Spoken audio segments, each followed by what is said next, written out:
Up. Well, our correspondent Peter Bowes is in Los Angeles for us. Is this just a lot of fun, Peter, or is there some seriousness behind it?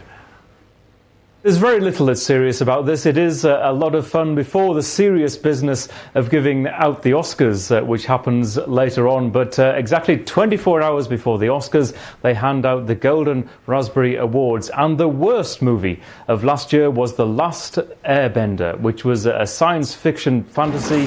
M. Night Shyamalan, the director, who has made some good movies in the past, The Sixth Sense being one of them. But this was mauled by the critics. It's a science fiction adventure in which mankind is split into 4 worlds: earth, air, fire and water, and the critics said it was just simply incomprehensible. The characters were unbelievable. So it is the worst picture, the worst screenplay, the worst director, and a new category at the Razzies. It won the award for worst eye-gouging misuse of 3D. When 3D is good, it's excellent. When it's bad, it's awful. And it was awful in this movie. So much for the worst movie. The worst actress, in fact, tying 4 worst actresses in Sex and the City 2. Just goes to show the sequel isn't always as good as the original. So sharing the honours, if you can call them honours, for worst actress, Sarah Jessica Parker, Kim Cattrall, Kristen Davis and Cynthia Nixon. They were the worst actresses.